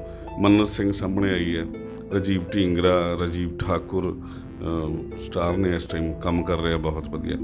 ਤੋ ਬਹੁਤ ਸਾਰੇ ਲੋਕ ਅੱਗੋਂ ਹੁਣ ਜਿਹੜੀ ਦੂਸਰੀ ਪਾਰੀ ਹੈ ਉਹ ਤਿਆਰ ਹੈ, ਕੋਈ ਬੰਬੇ ਬੈਠੇ ਹੈ, ਕੋਈ ਚੰਡੀਗੜ੍ਹ ਬੈਠੇ, ਆਪਣਾ ਆਪਣਾ ਕੰਮ ਕਰੀ ਜਾ ਰਹੇ। ਇੱਕ ਤੀਸਰੀ ਪਾਰੀ ਜਿਹੜੀ ਹੈ ਉਹ ਹੁਣ ਖੇਡਣ ਜਾ ਰਹੇ ਹੈ, ਮਤਲਬ ਟੀਮ ਤਿਆਰ ਹੋ ਰਹੀ ਹੈ ਪਿਛਲੇ 2-3 ਸਾਲ ਤੋਂ ਔਰ ਇਨਸ਼ਾਅੱਲਾ ਆਉਣ ਵਾਲੇ ਸਮੇਂ 'ਚ ਵਧੀਆ ਕੰਮ ਕਰਨਗੇ। ਤਾਂ ਇਹੀ ਮਕਸਦ ਹੈ ਕਿ ਸੈਂਸਿਟਿਵ ਜਿਹੜੇ ਐਕਟਰ ਨੇ ਉਹ ਪੈਦਾ ਹੋਣ ਅਤੇ ਆਪਣੇ ਪੰਜਾਬ ਦਾ ਜਿਹੜਾ ਜਾ ਕੇ ਦੂਸਰੇ ਦੇਸ਼ਾਂ ਦੇ ਵਿੱਚ, ਆਪਣੇ ਦੇਸ਼ ਦੇ ਵਿੱਚ, ਦੂਸਰੇ ਸਟੇਟਾਂ ਦੇ ਵਿੱਚ ਜਾ ਕੇ ਉਹ ਨਾਮ ਰੋਸ਼ਨ ਕਰਨ ਕਿ ਪੰਜਾਬੀ ਸਿਰਫ ਪੈਗ ਪੀਣ ਅਤੇ ਭੰਗੜੇ ਪਾਉਣ ਵਾਲੇ ਨਹੀਂ ਹੈਗੇ, ਉਹ ਸੈਂਸਿਟਿਵ ਕਰੈਕਟਰ ਕਰਨ ਵਾਲੇ ਐਕਟਰ ਵੀ ਹੈਗੇ ਨੇ। ਰੰਗਮੰਚ ਦੀ ਗੱਲ ਕੀਤੀ ਜਾਵੇ ਤੇ ਪੰਜਾਬ ਨਾਟਸ਼ਾਲਾ ਨੂੰ ਕਦੇ ਵੀ ਮਨਫੀ ਨਹੀਂ ਕੀਤਾ ਜਾ ਸਕਦਾ। ਪੰਜਾਬ ਨਾਟਸ਼ਾਲਾ ਦੇ ਸੰਸਥਾਪਕ ਬੜੇ ਹੀ ਸਤਿਕਾਰਯੋਗ, ਜਿਨ੍ਹਾਂ ਦਾ ਹਮੇਸ਼ਾ ਮੈਂ ਅਦਬ ਨਾਲ ਨਾਂ ਲੈਣਾ ਵਾ, ਜਤਿੰਦਰ ਬਰਾੜ ਜੀ। ਜਤਿੰਦਰ ਬਰਾੜ ਜੀ ਦੀ ਦੇਣ ਨੂੰ ਅਸੀਂ ਹਮੇਸ਼ਾ ਹੀ ਨਤਮਸਤਕ ਹਾਂ। ਅਤੇ ਕਰਦੇ ਹਾਂ ਗੱਲ ਮੰਚਪ੍ਰੀਤ ਜੀ ਨਾਲ ਕਿ ਪੰਜਾਬ ਨਾਟਸ਼ਾਲਾ ਦੀ ਹੋਮ ਪ੍ਰੋਡਕਸ਼ਨ ਦੇ ਨਾਲ ਹੁਣ ਤੱਕ ਕਿੰਨੇ ਜਿਹੜੇ ਨਾਟਕ ਕੀਤੇ ਆ ਜਾਂ ਡਾਇਰੈਕਟ ਕੀਤੇ ਆ, ਔਰ ਜਤਿੰਦਰ ਬਰਾੜ ਜੀ ਦਾ ਇਹਨਾਂ ਨੂੰ ਕਿੰਨਾ ਕੁ ਥਾਪੜਾ। ਜਤਿੰਦਰ ਬਰਾੜ ਜੀ ਹੋਰਾਂ ਦਾ ਤੇ ਮੇਰੇ ਖਿਆਲ ਨਾਲ ਅੰਮ੍ਰਿਤਸਰ ਦੇ ਕਲਾਕਾਰ ਕਦੀ ਦੇਣਾ ਦੇ ਹੀ ਨਹੀਂ ਸਕਦੇ। ਅਸੀਂ ਆਪਣੇ ਚੰਮ ਦੀਆਂ ਜੁੱਤੀਆਂ ਵੀ ਲਵਾ ਕੇ ਪਾਈਏ ਉਹਨਾਂ ਨੂੰ ਅਤੇ ਤਾਂ ਵੀ ਉਹ ਦੇਣਾ ਅਸੀਂ ਨਹੀਂ ਦੇ ਸਕਦੇ। ਜਤਿੰਦਰ ਬਰਾੜ ਜੀ ਦੀ ਏਡੀ ਵੱਡੀ ਦੇਣ ਹੈ। ਜਤਿੰਦਰ ਬਰਾੜ ਜੀ ਨੇ ਸਿਰਫ ਇੱਕ ਪੰਜਾਬ ਨਾਟਸ਼ਾਲਾ ਨਹੀਂ ਬਣਾਈ, ਉਹ ਬਹੁਤ ਵੱਡਾ ਯੋਗਦਾਨ ਹੈ ਉਹਨਾਂ ਦਾ, ਪਰ ਮੈਂ ਉਹਦੇ ਗਾਂਹ ਵੀ ਤੁਹਾਨੂੰ ਕੋਈ ਗੱਲ ਦੱਸਣ ਲੱਗਾਂਗੇ। ਉਹਨੇ ਸਿਰਫ ਪੰਜਾਬ ਨਾਟਸ਼ਾਲਾ ਬਣਾ ਕੇ ਅਤੇ ਉਹ ਇਸ ਤਰ੍ਹਾਂ ਦਾ ਕੁਛ, ਠੀਕ ਹੈ, ਪੰਜਾਬ ਦੇ ਵਿੱਚ, ਇੰਡੀਆ ਦੇ ਵਿੱਚ, ਵਰਲਡ ਦੇ ਵਿੱਚ ਇੱਕ ਬੜੀ ਵੱਡੀ ਦੇਣ ਹੈ। ਕੋਈ ਬੰਦਾ ਇਹੋ ਜਿਹਾ ਨਹੀਂ ਹੋਇਆ ਜਿਹਨੇ ਕਰੋੜਾਂ ਰੁਪਏ ਲਾ ਕੇ ਇੱਕ ਸਥਾਨ, ਇੱਕ ਜਗ੍ਹਾ, ਇੱਕ ਪਵਿੱਤਰ ਜਗ੍ਹਾ ਬਣਾ ਕੇ ਦਿੱਤੀ ਕਲਾਕਾਰਾਂ ਨੂੰ, ਐਕਟਰਾਂ ਨੂੰ, ਜਿੱਥੇ ਦੇਸ਼ਾਂ ਵਿਦੇਸ਼ਾਂ ਦੇ ਵਿੱਚੋਂ ਜਿੱਥੋਂ ਵੀ ਮਰਜ਼ੀ ਆ ਕੇ ਕੋਈ ਪਰਫਾਰਮ ਕਰ ਸਕਦਾ। ਬਟ ਨਾਲ ਦੀ ਨਾਲ ਜਿਹੜੇ ਅੰਮ੍ਰਿਤਸਰ ਦੇ ਕਲਾਕਾਰ ਆ, ਉਹਨਾਂ ਦਾ ਮੈਂ ਜਿਹੜੀ ਹੁਣੇ ਮੈਂ ਗੱਲ ਕਹੀ ਕਿ ਆਪਾਂ ਜੁੱਤੀਆਂ ਬਣਾਈਆਂ ਆਪਣੇ ਚੰਮ ਦੀਆਂ ਉਹਨਾਂ ਦੀਆਂ, ਅਤੇ ਤਾਂ ਵੀ ਉਹ ਕਰਜ਼ਾ ਨਹੀਂ ਲਾ ਸਕਦੇ। ਉਹਨਾਂ ਨੇ ਸਿਰਫ ਨਾਟ ਛੱਲਾ ਹੀ ਨਹੀਂ, ਕਲਾਕਾਰਾਂ ਨੂੰ ਨਹੀਂ ਸੰਭਾਲਿਆ, ਉਹਨਾਂ ਨੇ ਗਾਹੇ ਬਗਾਹੇ ਜਿੱਥੇ ਕਿਤੇ ਕਿਸੇ ਵੀ ਤਰ੍ਹਾਂ ਦੀ ਕੋਈ ਸਮੱਸਿਆ, ਘਰੇਲੂ ਸਮੱਸਿਆ, ਕੋਈ ਬਾਹਰ ਦੀ ਸਮੱਸਿਆ, ਕੋਈ ਪੈਸੇ ਦੀ ਸਮੱਸਿਆ, ਕੋਈ ਕਿਤੇ ਵੀ, ਮਤਲਬ ਉਹਨਾਂ ਇਸ ਤਰੀਕੇ ਨਾਲ ਸੰਭਾਲਿਆ। ਉਹ ਸਿਰਫ ਕਲਾਕਾਰੀ ਜਾਂ ਕਲਾਕਾਰ ਦੇ ਤੌਰ 'ਤੇ ਹੀ ਨਹੀਂ ਸਾਡੇ ਨਾਲ ਜੁੜੇ, ਉਹ ਸਾਡੇ ਨਾਲ ਪਿਓਾਂ ਵਾਂਗ ਵੀ ਜੁੜੇ ਹੋਏ ਆ, ਭਰਾਵਾਂ ਵਾਂਗ ਵੀ ਜੁੜੇ ਹੋਏ ਆ। ਜਿਸ ਤਰ੍ਹਾਂ ਕਦੇ ਢਹਿੰਦੀਆਂ ਕਲਾਂ 'ਚ ਆ ਜਾਈਦਾ ਤਾਂ ਉਹ ਪਿਓ ਬਣ ਕੇ ਸਿਰ 'ਤੇ ਹੱਥ ਵੀ ਰੱਖ ਦਿੰਦੇ ਆ ਵੀ ਨਹੀਂ, ਡੋਲਣਾ ਨਹੀਂ ਹੈ, ਹਾਰਨਾ ਨਹੀਂ ਹੈ। ਮੈਨੂੰ ਪਤਾ ਜਦੋਂ ਦੀ ਨਾਟ ਛੱਲਾ ਸ਼ੁਰੂ ਹੋਈ ਉਦੋਂ ਦੇ ਜ਼ਿੰਦਗੀ ਦੇ ਸਫ਼ਰ ਦੇ ਵਿੱਚ ਮੈਂ ਕੋਈ ਦੋ ਕੁ ਵਾਰੀ ਮੈਂ ਬਹੁਤ ਡਿਸਟਰਬ ਹੋਇਆ ਲਾਈਫ ਦੇ ਵਿੱਚ ਉਤਰਾਅ ਚੜ੍ਹਾਅ ਆਉਂਦੇ ਰਹਿੰਦੇ। ਉਸ ਟਾਈਮ ਨਾਟ ਛੱਲਾ ਨੇ, ਬਰਾੜ ਸਾਹਿਬ ਨੇ ਜਿਸ ਤਰੀਕੇ ਨਾਲ ਹੱਥ ਫੜਿਆ ਉਹ ਭੁਲਾਇਆ ਨਹੀਂ ਜਾ ਸਕਦਾ। ਤਾਂ ਮੇਰੇ ਦੇਖਦੇ ਹੋਏ ਮੰਚਪ੍ਰੀਤ ਨੂੰ ਨਹੀਂ, ਬਹੁਤ ਸਾਰੇ ਹੋਰ ਕਲਾਕਾਰਾਂ ਨੂੰ ਇਸੇ ਤਰ੍ਹਾਂ ਹੀ ਡੋਲਣ ਨਹੀਂ ਦਿੱਤਾ, ਫੜ ਕੇ ਰੱਖਿਆ, ਚੱਲਣ ਲਈ ਮਜਬੂਰ ਕੀਤਾ। ਚੱਲੋ, ਕੀ ਚਾਹੀਦਾ ਦੱਸੋ ਮੈਨੂੰ, ਕੀ ਸੁਵਿਧਾਵਾਂ ਚਾਹੀਦੀਆਂ, ਕਿਹੜੀਆਂ ਚੀਜ਼ਾਂ ਚਾਹੀਦੀਆਂ, ਕੀ ਮਟੀਰੀਅਲ ਚਾਹੀਦਾ, ਮੈਨੂੰ ਦੱਸੋ ਅਤੇ ਤੁਰੋ, ਖਲੋਣਾ ਨਹੀਂ ਹੈ। ਇਹ ਬਹੁਤ ਵੱਡੀ ਦੇਣ ਹੈ ਉਹਨਾਂ ਦੀ। ਔਰ ਸ਼ੁਕਰੀਆ ਬਰਾੜ ਸਾਹਿਬ, ਤਹਿ ਦਿਲੋਂ ਸ਼ੁਕਰਗੁਜ਼ਾਰ ਹਾਂ ਤੁਹਾਡੇ। ਤੁਸੀਂ ਮੌਕਾ ਦਿੱਤਾ ਅੱਜ ਗੱਲ ਕਰਨ ਦਾ, ਤਾਂ ਸੌਰੀ ਮੈਂ ਭਾਵਕ ਹੋ ਗਿਆ ਥੋੜ੍ਹਾ ਜਿਹਾ, ਕਿਉਂਕਿ ਵਾਕਈ ਬਰਾੜ ਸਾਹਿਬ ਦਾ ਦੇਣ ਅੰਮ੍ਰਿਤਸਰ ਦੇ ਕਲਾਕਾਰ ਨਹੀਂ ਦੇ ਸਕਦੇ, ਕਦੇ ਨਹੀਂ ਦੇ ਸਕਦੇ। ਬਿਲਕੁਲ ਠੀਕ ਕਹਿ ਰਹੇ ਆ। ਜਿੰਨੇ ਔਖੇ ਸਮੇਂ ਦੇ ਵਿੱਚ ਬਾਂਹ ਫੜੀ ਹੋਵੇ, ਡੋਲਣ ਨਾ ਦਿੱਤਾ ਹੋਵੇ ਔਰ ਹੱਥ ਫੜ ਕੇ ਨਾਲ ਤੋਰਿਆ ਹੋਵੇ, ਉਹ ਚਿਹਰਾ ਕਦੀ ਨਹੀਂ ਭੁਲਾਇਆ ਜਾ ਸਕਦਾ। ਔਰ ਮੈਂ ਪਹਿਲਾਂ ਹੀ ਕਿਹਾ ਕਿ ਅਸੀਂ ਬਰਾੜ ਸਾਹਿਬ ਨੂੰ ਨਤਮਸਤਕ ਹੁੰਦੇ ਹਾਂ, ਜਦੋਂ ਵੀ ਉਹਨਾਂ ਨੂੰ ਦੇਖਦੇ ਹਾਂ, ਜਦੋਂ ਵੀ ਮਿਲਦੇ ਹਾਂ, ਬੜਾ ਕੁਝ ਸਿੱਖਣ ਨੂੰ ਨਸੀਬ ਹੁੰਦਾ ਵਾ। ਅਤੇ ਮੈਂ ਅਗਲੀ ਗੱਲ ਜਿਹੜੀ ਆ ਉਹ ਕਰਦਾ ਵਾਂ ਮੰਚਪ੍ਰੀਤ ਜੀ ਨਾਲ, ਕਿ ਹੁਣ ਤੱਕ ਪੰਜਾਬ ਨਾਟਸ਼ਾਲਾ ਦੀ ਹੋਮ ਪ੍ਰੋਡਕਸ਼ਨ ਦੇ ਸੰਬੰਧੀ ਕਿੰਨੇ ਨਾਟਕ ਡਾਇਰੈਕਟ ਕੀਤੇ, ਖੇਡੇ ਜਾਂ ਅੱਗੇ ਹੋਰ ਲੈ ਕੇ ਆ ਰਹੇ ਹੋ? ਹਾਂ, ਪੰਜਾਬ ਨਾਟਸ਼ਾਲਾ ਦੀ ਪ੍ਰੋਡਕਸ਼ਨ ਜਿਹੜੀ ਹੋਮ ਪ੍ਰੋਡਕਸ਼ਨ ਦੇ ਨਾਲ ਮੈਂ ਸਿਰਫ ਇੱਕੋ ਹੀ ਨਾਟਕ ਉਹਨਾਂ ਦਾ ਕੀਤਾ ਐਜ਼ ਏ ਡਾਇਰੈਕਟਰ, ਕੁਦੇਸਣ। ਕਾਫੀ ਮਕਬੂਲ ਨਾਟਕ ਹੈ, ਬਹੁਤ ਵੱਡਾ ਸ਼ਾਹਕਾਰ ਹੈ ਜਿਹੜਾ ਲਿਖਿਆ ਬਰਾੜ ਸਾਹਿਬ ਨੇ, ਔਰ ਉਹ ਸਮੇਂ ਦੇ ਨਾਲ ਹਮੇਸ਼ਾ ਯਾਦ ਰੱਖਿਆ ਜਾਏਗਾ ਔਰ ਯਾਦ ਕੀਤਾ ਜਾਏਗਾ ਕਿ ਇਹ ਨਾਟਕ, ਕਿਉਂਕਿ ਉਹਦੀ ਇੱਕ ਆਪਣੀ ਵਿਲੱਖਣਤਾ ਹੈ ਨਾਟਕ ਦੀ। ਮੈਂ ਬਹੁਤ ਨਾਟਕ ਦੇਖੇ ਵੀ ਹੈ, ਆਪਣੇ ਹੋਰ ਸਟੇਟਾਂ ਦੇ ਨਾਟਕ ਦੇਖਦੇ ਰਹੇ ਹਾਂ ਜਦੋਂ ਜਾਂਦੇ ਰਹੇ ਹਾਂ, ਜਾਂ ਇੱਥੇ ਵੀ ਫੈਸਟੀਵਲਸ ਹੁੰਦੇ ਰਹੇ। ਇੱਥੋਂ ਦੇ ਪੰਜਾਬ ਦੇ ਵੀ ਬਹੁਤ ਸਾਰੇ ਰਾਈਟਰਾਂ ਨੂੰ ਪੜ੍ਹਿਆ, ਵਿਦੇਸ਼ਾਂ ਦੇ ਨਾਟਕ ਵੀ ਬਹੁਤ ਪੜ੍ਹੇ, ਪਰ ਮੈਨੂੰ ਉਸ ਨਾਟਕ ਦੇ ਵਿੱਚ ਪਤਾ ਨਹੀਂ ਕਿਉਂ ਇੰਨਾ ਮਤਲਬ ਅਲੱਗ ਚੀਜ਼ ਲੱਗਦੀ ਹੈ। ਮੈਂ ਕਈ ਵਾਰੀ ਸੋਚਦਾ ਹੁੰਦਾ ਬਰਾੜ ਸਾਹਿਬ ਨੇ ਕਿੱਦਾਂ ਲਿਖਿਆ ਇਹ ਨਾਟਕ। ਉਹਦੇ ਵਿੱਚ ਬਹੁਤ ਸਾਰੀਆਂ ਖੂਬਸੂਰਤੀਆਂ ਨੇ, ਲਿਖਣ ਦੇ ਵਿੱਚ ਬਹੁਤ ਸਾਰੀਆਂ ਖੂਬੀਆਂ ਨੇ ਕਿ ਕਰੈਕਟਰ ਜਿਹੜਾ ਹੈ ਉਹਦੇ ਸਟੇਜ 'ਤੇ ਆਉਣ ਤੋਂ ਪਹਿਲਾਂ ਹੀ ਪਬਲਿਕ ਆਡੀਅנਸ ਜਿਹੜੀ ਹੈ ਉਹਨੂੰ ਜਾਣ ਜਾਂਦੀ ਹੈ ਕਿ ਕੌਣ ਹੈ, ਕਿੱਦਾਂ ਦਾ ਬੰਦਾ ਹੈ, ਇਹ ਕਿੱਦਾਂ ਦਾ ਹੋਏਗਾ। ਇਸ ਤਰੀਕੇ ਨਾਲ ਲਿਖਿਆ, ਉਹ ਪਹਿਲਾਂ ਹੀ ਉਹਦੇ ਬਾਰੇ ਜਾਣਕਾਰੀ ਜਿਹੜੀ ਹੈ ਆਡੀਅנਸ ਨੂੰ ਮਿਲ ਜਾਂਦੀ ਹੈ ਕਰੈਕਟਰ ਦੇ ਆਉਣ ਤੋਂ ਪਹਿਲਾਂ। ਉਹ ਡਾਇਲੋਗ ਵੀ ਨਹੀਂ ਬੋਲਿਆ ਹੁੰਦਾ, ਉਹ ਸਟੇਜ 'ਤੇ ਆਇਆ ਵੀ ਨਹੀਂ ਹੁੰਦਾ, ਪਰ ਉਹਨੂੰ ਲੋਕ ਜਾਣਦੇ ਹੁੰਦੇ ਆ ਕਿ ਇਹ ਜੀਤੋ ਹੈ, ਇਹ ਪਾਲਾ ਸਿੰਘ ਹੈ, ਇਹ ਵਾਲਾ ਕਰੈਕਟਰ ਹੈ। ਲੋਕੀ ਔਰ ਬਹੁਤ ਖੂਬਸੂਰਤ ਲਿਖਿਆ, ਮੈਂ ਬੜਾ ਦਿਲੋਂ ਜੁੜਿਆ ਹੋਇਆ ਉਸ ਨਾਟਕ ਦੇ ਨਾਲ। ਅਤੇ ਹੋ ਸਕਦਾ ਅਗਲੇ ਦਿਨਾਂ ਦੇ ਵਿੱਚ ਉਹਨੂੰ ਸ਼ੁਰੂ ਕੀਤਾ ਜਾਵੇ ਅਤੇ ਫਿਰ ਤੋਂ ਉਹਦੀਆਂ ਜਿਹੜੀਆਂ ਪ੍ਰੋਡਕਸ਼ਨਸ ਜਿਹੜੀਆਂ ਨੇ ਕੀਤੀਆਂ ਜਾਣ। ਉਹਦੇ ਆਪਾਂ ਕੋਈ 100 ਦੇ ਕਰੀਬ ਸ਼ੋਅ ਕਰ ਚੁੱਕੇ ਹਾਂ। ਅੱਗੋਂ ਹੋਰ ਮਤਲਬ ਜਦੋਂ ਲਾਕਡਾਊਨ ਲੱਗਿਆ ਉਦੋਂ ਸਾਡੀ ਵਿਉਂਤ ਸੀਗੀ, ਬਰਾੜ ਸਾਹਿਬ ਨਾਲ ਗੱਲ ਹੋ ਰਹੀ ਸੀ ਕਿ ਉਹਨੂੰ ਦੁਬਾਰਾ ਸ਼ੁਰੂ ਕਰੀਏ, ਟੀਮ ਵੀ ਤਿਆਰ ਹੋ ਗਈ, ਅਤੇ ਲਾਕਡਾਊਨ ਲੱਗ ਗਿਆ। ਉਦੋਂ ਬਾਅਦ 'ਚ ਹੁਣ ਦੁਬਾਰਾ ਸ਼ੁਰੂ ਹੋਇਆ ਸਾਰਾ ਕੰਮ, ਤਾਂ ਜ਼ਰੂਰ ਕਰਾਂਗੇ ਉਹਨੂੰ, ਕਿਉਂਕਿ ਨਾਟਸ਼ਾਲਾ ਵੱਲੋਂ ਤਾਂ ਸਾਨੂੰ ਕਦੀ ਕੋਈ ਨਾ ਹੋਈ ਨਹੀਂ। ਅਤੇ ਬਰਾੜ ਸਾਹਿਬ ਵੀ ਅਕਸਰ, ਬਰਾੜ ਸਾਹਿਬ ਦੇ ਦਿਲ ਦੇ ਕੋਲ ਵੀ ਬਹੁਤ ਉਹ ਬੜਾ ਕਰੀਬ ਹੈ ਕੁਦੇਸਣ ਨਾਟਕ, ਅਤੇ ਅਕਸਰ ਚਾਹੁੰਦੇ ਹੁੰਦੇ ਕਿ ਹੁੰਦਾ ਰਹੇ। ਪਰ ਆਡੀਅנס ਦੇ ਆਪਣੇ ਵੀ ਇੱਕ ਰੰਗ ਹੁੰਦੇ, ਕਿਉਂਕਿ ਆਡੀਅנס ਆਪ ਹੀ ਬਹੁਤ ਜ਼ਿਆਦਾ ਇੰਨੀ ਜ਼ਿਆਦਾ ਡਿਪਰੈਸ਼ਨ ਦੇ ਵਿੱਚ ਹੈ, ਔਰ ਆਪਣੀਆਂ ਪਰੇਸ਼ਾਨੀਆਂ ਮੁਸੀਬਤਾਂ, ਜਿਹਦੇ ਕੋਲ ਪੈਸਾ ਹੈ ਉਹ ਵੀ ਪਰੇਸ਼ਾਨ ਹੈ, ਜਿਹਦੇ ਕੋਲ ਨਹੀਂ ਹੈਗਾ ਉਹ ਵੀ ਪਰੇਸ਼ਾਨ ਹੈ, ਕੋਈ ਨੌਕਰੀ ਵਾਸਤੇ ਪਰੇਸ਼ਾਨ, ਕੋਈ ਕਿਸੇ ਚੀਜ਼ ਵਾਸਤੇ ਪਰੇਸ਼ਾਨ। ਤਾਂ ਉਹ ਨਾਟਕ ਦੇਖ ਕੇ, ਉਹੋ ਜਿਹਾ ਨਾਟਕ ਦੇਖ ਕੇ, ਕਿਉਂਕਿ ਬਹੁਤ ਸੈਂਸਿਟਿਵ ਨਾਟਕ ਹੈ, ਨਾ ਚਾਹੁੰਦੇ ਹੋਏ ਵੀ ਜਿਹੜਾ ਦਰਸ਼ਕ ਉਹਦੇ ਨਾਲ ਜੁੜ ਜਾਂਦਾ, ਦਿਲੋਂ ਜੁੜ ਜਾਂਦਾ, ਔਰ ਫਿਰ ਮਤਲਬ ਜਿਹੜਾ ਰੋਣਾ ਬੰਦ ਨਹੀਂ ਹੁੰਦਾ ਦਰਸ਼ਕਾਂ ਦਾ। ਤਾਂ ਉਹ ਥੋੜ੍ਹਾ ਫਿਰ ਲੋਕ ਅਵਾਇਡ ਕਰਦੇ ਆ ਕਿ ਨਹੀਂ, ਰੋਣਾ ਧੋਣਾ ਤਾਂ ਵੈਸੇ ਹੀ ਬੜਾ ਜ਼ਿੰਦਗੀ ਦੇ ਵਿੱਚ ਹੈਗਾ। ਤਾਂ ਉਹਦੇ ਵਾਸਤੇ ਜਿਵੇਂ ਹੁਣ ਉਹਨਾਂ ਨੇ ਬੈਲੈਂਸ ਕਰਨ ਵਾਸਤੇ ਨਾਲ ਆਪਣਾ ਮਿਰਚ ਮਸਾਲਾ ਵੀ ਰੱਖਿਆ ਹੋਇਆ ਪਲੇ, ਇੱਕ ਨਾਟਕ ਹੋਰ ਸ਼ੁਰੂ ਕਰਨ ਜਾ ਰਹੇ ਆ ਪਾਇਦਾਨ। ਤਾਂ ਬੈਲੈਂਸ ਹੋਈ ਜਾਏਗਾ ਆਡੀਅנס ਦਾ ਕਿ ਇੱਕ ਹਫ਼ਤੇ ਹੱਸੇ ਖੇਡੇ, ਥੋੜ੍ਹਾ ਜਿਹਾ ਮਨੋਰੰਜਨ ਹੋਇਆ। ਦੂਸਰੇ ਸੈਂਸਿਟਿਵ ਮੁੱਦੇ, ਕਿਉਂਕਿ ਸੈਂਸਿਟਿਵ ਮੁੱਦਿਆਂ ਨੂੰ ਅਸੀਂ ਜਿੰਨੀਆਂ ਮਰਜ਼ੀ ਪਰੇਸ਼ਾਨੀਆਂ ਆ ਜਾਣ, ਸੈਂਸਿਟਿਵ ਮੁੱਦਿਆਂ ਨੂੰ ਛੱਡ ਨਹੀਂ ਸਕਦੇ ਅਸੀਂ, ਕਿਉਂਕਿ ਉਹੀ ਇੱਕ ਸਾਡੀ ਪ੍ਰੇਰਨਾ ਕਿ ਅਸੀਂ ਆਪਣੇ ਵਾਸਤੇ ਆਪ ਹੀ ਪਰੇਸ਼ਾਨੀਆਂ ਸਹੇੜੀਆਂ ਹੋਈਆਂ, ਸਾਡੀਆਂ ਪੈਦਾ ਕੀਤੀਆਂ ਹੋਈਆਂ ਪਰੇਸ਼ਾਨੀਆਂ ਸਾਰੀਆਂ, ਜਿਹਦੇ ਵਿੱਚ ਅਸੀਂ ਉਲਝੇ ਫਿਰਦੇ ਹਾਂ। ਤਾਂ ਸੈਂਸਿਟਿਵ ਮੁੱਦੇ, ਕਿਉਂਕਿ ਨਾਟਕ ਜਿਹੜਾ ਹੈਗਾ ਉਹ ਮਨੋਰੰਜਨ ਦਾ ਸਾਧਨ ਨਹੀਂ ਹੈ, ਉਹਨੂੰ ਕਹੀਏ ਆਪਾਂ ਸਿਰਫ ਮਨੋਰੰਜਨ ਵਾਸਤੇ ਤਾਂ ਨਹੀਂ।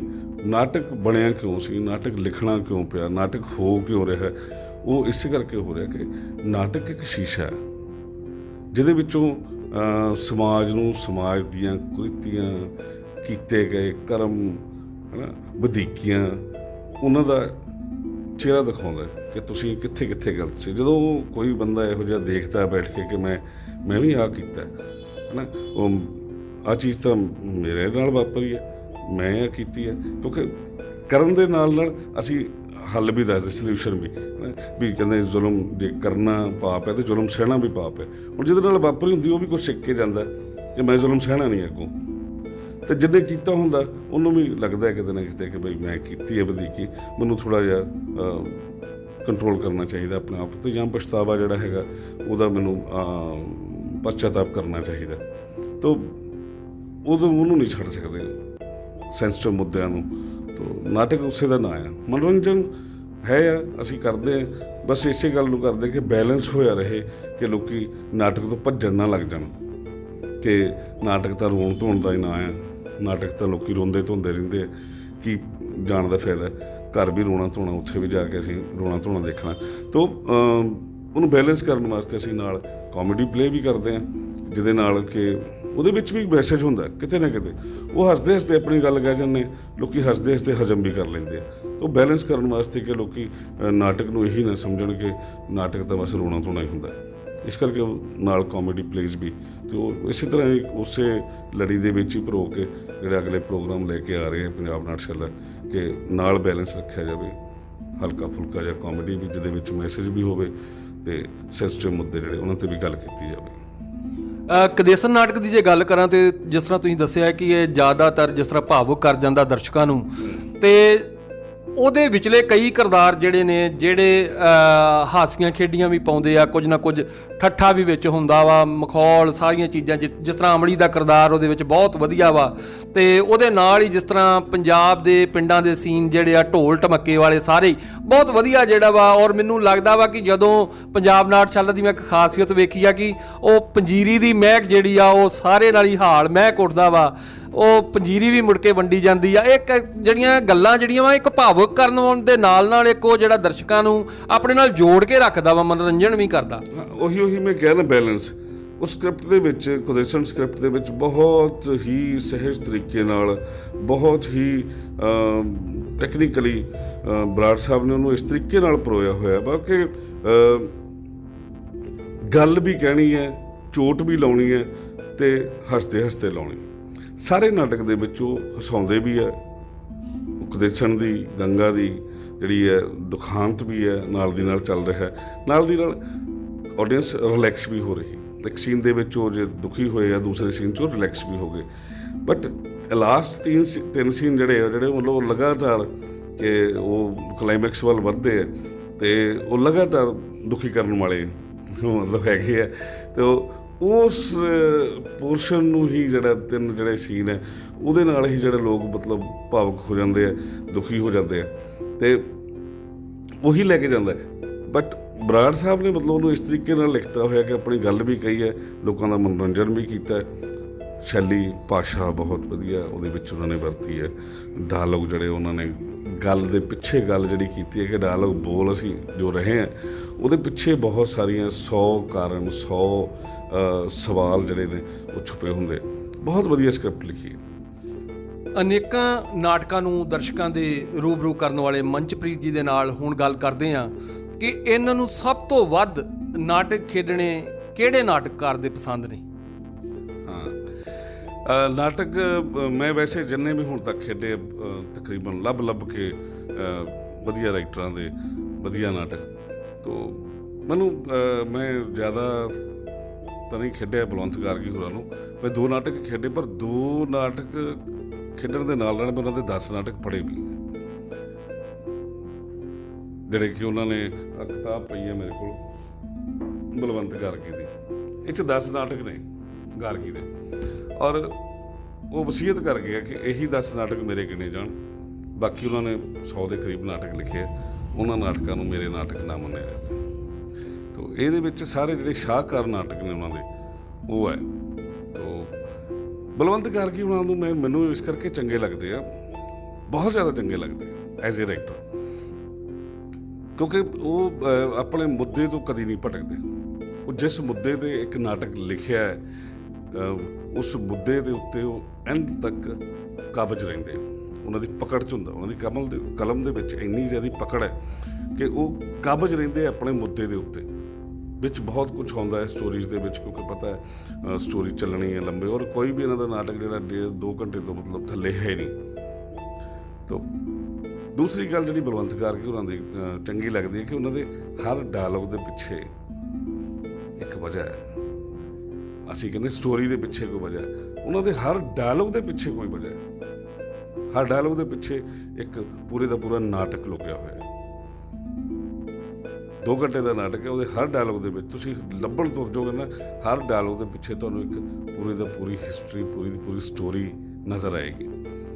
ਔਰ ਬਲਵੰਤ ਗਾਰਗੀ ਹੀ ਹੈ ਜਿਸ ਨੇ ਬੜੀ ਬੇਬਾਕੀ ਦੇ ਨਾਲ ਔਰਤ ਦੀ ਜਿਹੜੀ ਦੁਬਦਾ ਹੈ, ਔਰਤ ਦੇ ਅੰਦਰ ਚੱਲ ਰਹੇ ਭੁਚਾਲ, ਤੂਫਾਨ, ਬਲਬਲੇ, ਮੁਹੱਬਤ, ਨਫ਼ਰਤ, ਗੁੱਸਾ, ਪਿਆਰ, ਉਹਦੀ ਦੁਬਦਾ ਜਿਹੜੀ ਹੈ ਉਹ ਬੜੇ ਹੀ ਬੇਬਾਕੀ ਦੇ ਨਾਲ ਆਪਣੇ ਤਕਰੀਬਨ ਸਾਰੇ ਨਾਟਕਾਂ ਦੇ ਵਿੱਚ ਬਲਵੰਤ ਗਾਰਗੀ ਨੇ ਕੀਤੀ ਹੈ।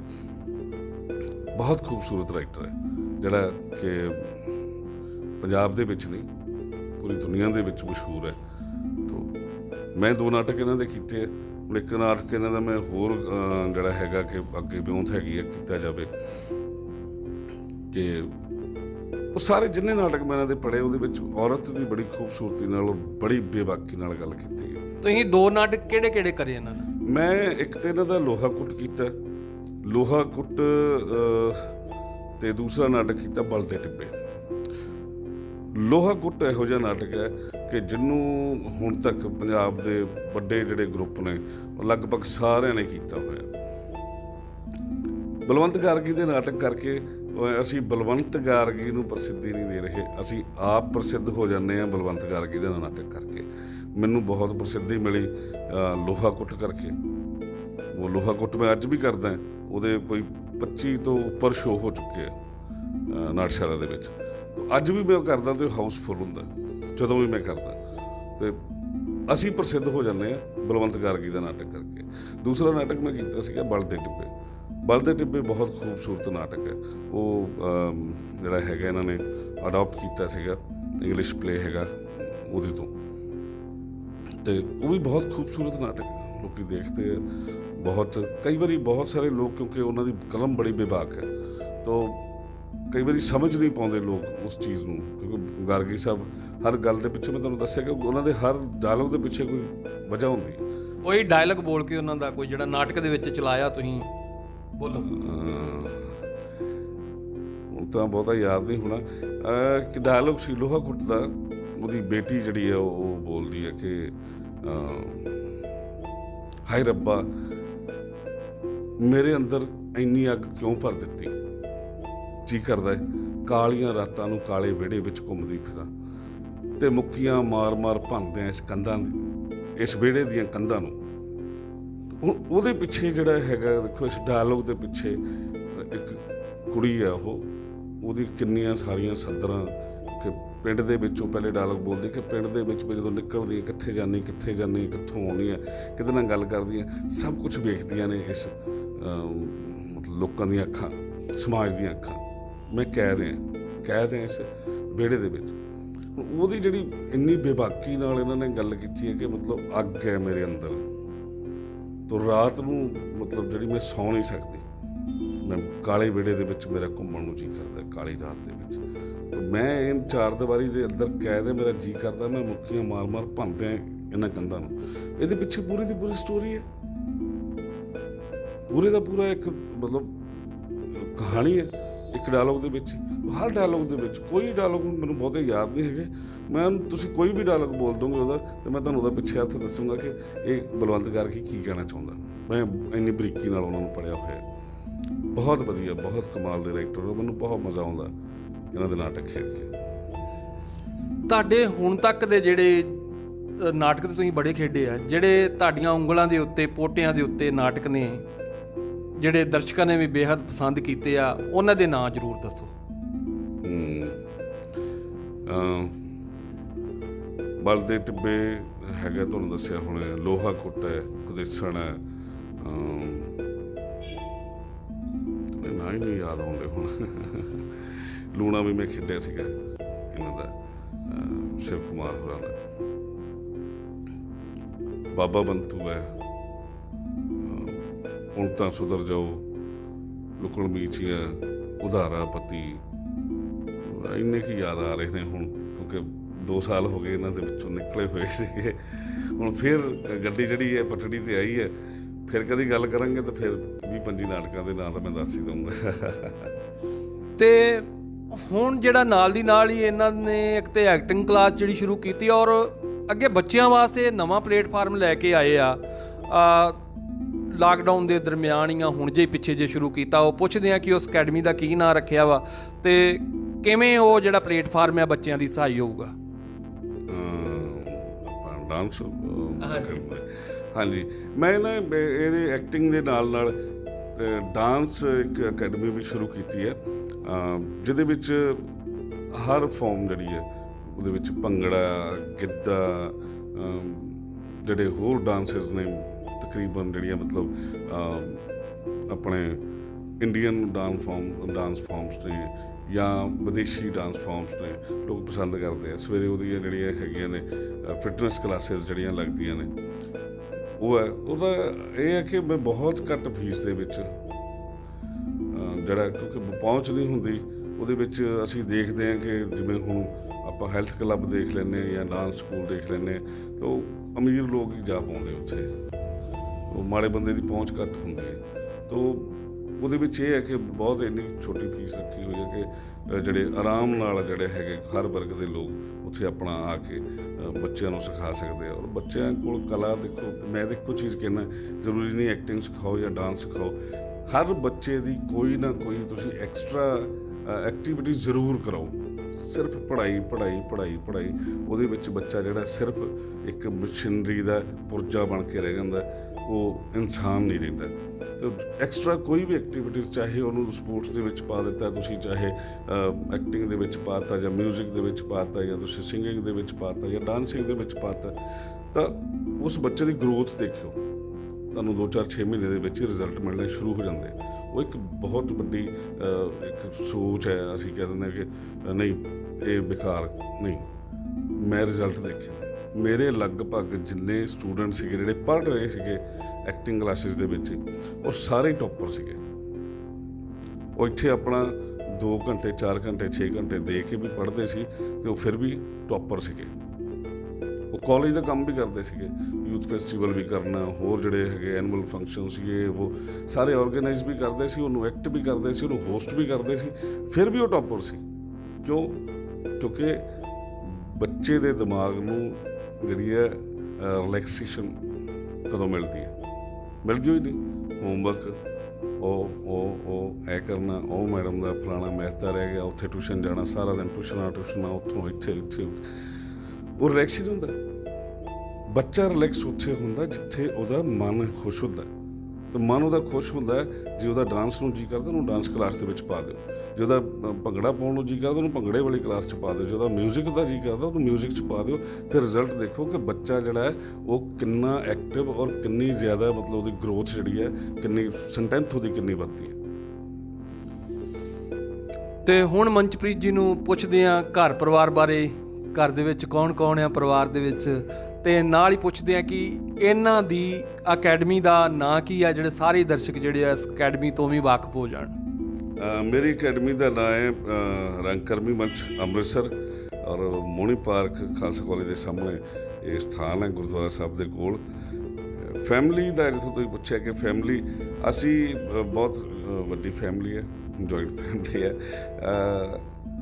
ਸਾਡੇ 4 ਅਸੀਂ ਭਰਾ ਹਾਂ ਅਤੇ ਅੱਗੋਂ 4 ਹੀ ਸਾਰਿਆਂ ਦੇ ਘਰ ਵਾਲੀਆਂ ਨੇ। ਬੱਚੇ ਆ, ਵੱਡੇ ਭਰਾ ਜਿਹੜੇ ਆ ਉਹਨਾਂ ਦੇ ਬੱਚੇ ਵੱਡੇ ਹੋ ਗਏ ਆ, ਲਗਭਗ 3-4 ਬੱਚੇ ਜਿਹੜੇ ਉਹ ਬਾਹਰ ਹੈ, ਕੋਈ ਕੈਨੇਡਾ ਹੈ, ਕੋਈ ਆਸਟ੍ਰੇਲੀਆ ਹੈ, ਕਾਫੀ ਚੱਲਦਾ ਪਿਆ ਬਾਹਰ ਜਾਣ ਦਾ। ਅਤੇ ਬਾਕੀ ਸਾਰੇ ਜਿਹੜੇ ਹੈਗੇ ਸਿਸਟਰਸ ਵੀ ਇੱਥੇ 2-3 ਸਿਸਟਰਸ ਨੇ ਮੇਰੀਆਂ। ਅਸੀਂ ਲਾਗੇ ਇੱਥੇ ਇੱਕੋ ਹੀ ਮਤਲਬ 2 ਕਿਲੋਮੀਟਰ ਦੇ ਏਰੀਏ 'ਚ ਹੀ ਰਹਿ ਰਹੇ ਸਾਰੇ। ਕਿਸੇ ਨੂੰ ਵੀ ਕੋਈ, ਕਿਉਂਕਿ ਬਹੁਤ ਜੁੜੇ ਹੋਏ ਆ ਇੱਕ ਦੂਸਰੇ ਨਾਲ, ਕਿਸੇ ਨੂੰ ਕੋਈ ਮਾੜੀ ਮੋਟੀ ਸਮੱਸਿਆ ਪੈਂਦੀ ਹੈ ਤਾਂ ਸਾਰੇ ਜਣੇ, ਜੇ ਮੈਂ ਨਹੀਂ ਜਾ ਸਕਿਆ ਤਾਂ ਦੂਜਾ ਚੱਲ ਜਾਏਗਾ। ਜਿਵੇਂ ਹੁਣ ਤੁਹਾਨੂੰ ਮੈਂ ਦੱਸਿਆ ਕਿ ਉਹ ਬਿਮਾਰ ਸੀਗੇ ਅਤੇ ਮੈਂ ਗਿਆ, ਤੁਹਾਨੂੰ ਵੇਟ ਕਰਨਾ ਪਿਆ। ਤਾਂ ਘਰੇ ਵਾਈਫ ਹੈ, ਬੇਟਾ ਹੈ ਮੇਰਾ, ਆਗਾਜ਼ ਉਹਦਾ ਨਾਮ ਹੈ, ਕਵਿਤਾ ਮੇਰੀ ਵਾਈਫ ਦਾ ਨਾਮ ਹੈ। ਤਾਂ ਅਸੀਂ 3 ਜਣੇ ਘਰ ਦੇ ਵਿੱਚ, ਔਰ ਮੇਰੇ ਸਸੁਰ ਅਤੇ ਮੇਰੀ ਸੱਸ ਉਹ ਮੇਰੇ ਨਾਲ ਰਹਿੰਦੇ ਨੇ। ਤੁਸੀਂ ਸ਼ਾਇਦ ਨਾਮ ਸੁਣਿਆ ਹੋਵੇ, ਗੁਰਬਖਸ਼ ਜੱਸ ਰਾਈਟਰ ਨੇ, ਕਾਫੀ ਉਹਨਾਂ ਨੇ ਨਾਮ ਬਣਾਇਆ ਇਹਦੇ ਵਿੱਚ। ਬਹੁਤ ਹੀ ਜਿਹੜੀ ਕ੍ਰਿਟੀਕਲ ਜਿਹੜੀਆਂ ਸਥਿਤੀਆਂ ਨੇ ਉਹਨਾਂ ਉੱਪਰ ਉਹਨਾਂ ਨੇ ਲਿਖਿਆ ਹੁਣ ਤੱਕ। ਕਾਫੀ ਮੰਨੇ ਜਾਣ ਵਾਲੇ ਰਾਈਟਰ ਨੇ। ਇਹੀ ਸਾਡਾ ਪਰਿਵਾਰ ਹੈ, ਔਰ ਥੀਏਟਰ ਦਾ ਪਰਿਵਾਰ ਬਹੁਤ ਵੱਡਾ ਹੈ ਮੇਰਾ। ਉਹਦੇ ਬਾਰੇ ਦੱਸਣ ਲੱਗ ਜਾਂਗੇ ਤਾਂ ਬੜਾ ਲੰਮਾ ਸਮਾਂ ਲੱਗ ਜਾਣਾ। ਔਰ ਥੀਏਟਰ ਦਾ ਮੇਰਾ ਬਹੁਤ ਵੱਡਾ ਪਰਿਵਾਰ ਹੈ। ਉਹ ਸਾਰੇ ਪਰਿਵਾਰ ਨੂੰ ਮੇਰੇ ਵੱਲੋਂ ਜਿਹੜੀ ਹੈ ਅੱਜ ਦੇ ਦਿਨ ਦੀ ਟੀਚਰ ਡੇ 'ਤੇ ਸਾਰਿਆਂ ਨੂੰ ਬਹੁਤ ਬਹੁਤ ਮੁਬਾਰਕਾਂ। ਔਰ ਤੁਸੀਂ ਸਾਰੇ ਵਧੋ ਫੁੱਲੋ, ਅੱਗੇ ਚੱਲੋ, ਵਧੀਆ ਕੰਮ ਕਰੋ, ਮਾਂ ਪਿਓ ਦਾ, ਦੇਸ਼ ਦਾ, ਆਪਣੇ ਸਟੇਟ ਦਾ ਨਾਮ ਰੋਸ਼ਨ ਕਰੋ, ਵਧੋ ਫੁੱਲੋ, ਤਰੱਕੀਆਂ ਕਰੋ। ਦੋਸਤੋ, ਇਹ ਤੁਸੀਂ ਸਾਰੀ ਗੱਲਬਾਤ ਸੁਣੀ ਮਨਚਪ੍ਰੀਤ ਜੀ ਦੇ ਨਾਲ, ਜਿਨ੍ਹਾਂ ਨੇ ਸ਼ਾਹਕਾਰ ਨਾਟਕ ਦਰਸ਼ਕਾਂ ਦੀ ਝੋਲੀ ਪਾਏ ਔਰ ਹਮੇਸ਼ਾ ਹੀ ਵਧੀਆ ਜਿਹੜੇ ਐਕਟਰ ਵੀ ਜਿਹੜੇ ਸਮੇਂ-ਸਮੇਂ 'ਤੇ ਸਾਨੂੰ ਦਿੱਤੇ ਆ, ਸਮਾਜ ਨੂੰ ਦਿੱਤੇ ਆ, ਔਰ ਅੱਗੇ ਵੀ ਦੇ ਰਹੇ ਆ। ਅਤੇ ਇਹ ਇੰਟਰਵਿਊ ਜਿਹੜੀ ਆ ਤੁਹਾਨੂੰ ਕਿਵੇਂ ਦੀ ਲੱਗੀ, ਇਹਦੇ ਬਾਰੇ ਜਿਹੜਾ ਤੁਸੀਂ ਕਮੈਂਟ ਦੇਣੇ ਆ, ਲਾਈਕ ਵੀ ਕਰਨਾ ਵਾ, ਸ਼ੇਅਰ ਵੀ ਕਰਨਾ ਵਾ, ਔਰ ਚੈਨਲ ਨੂੰ ਜ਼ਰੂਰ ਜਿਹੜਾ ਵਾ ਉਹ ਸਬਸਕ੍ਰਾਈਬ ਵੀ ਕਰਨਾ ਵਾ। ਮੇਰੇ ਨਾਲ ਹਮੇਸ਼ਾ ਦੀ ਤਰ੍ਹਾਂ ਮੇਰੇ ਦੋਸਤ DOP ਨਵਦੀਪ ਸੋਤਾ ਮੇਰੇ ਸਾਹਮਣੇ ਬਿਲਕੁਲ ਬੈਠੇ ਕਵਰ ਕਰ ਰਹੇ ਆ। ਅਤੇ ਧੰਨਵਾਦ ਦੋਸਤੋ। ਫਿਰ ਵਾਅਦੇ ਦੇ ਨਾਲ ਕਿ ਅਗਲੇ ਹਫਤੇ ਫਿਰ ਬਹੁਤ ਸੋਹਣੀ ਸ਼ਖਸੀਅਤ ਜਿਹੜੀ ਆ ਤੁਹਾਡੇ ਰੂਬਰੂ ਲਿਆਵਾਂਗੇ। ਧੰਨਵਾਦ।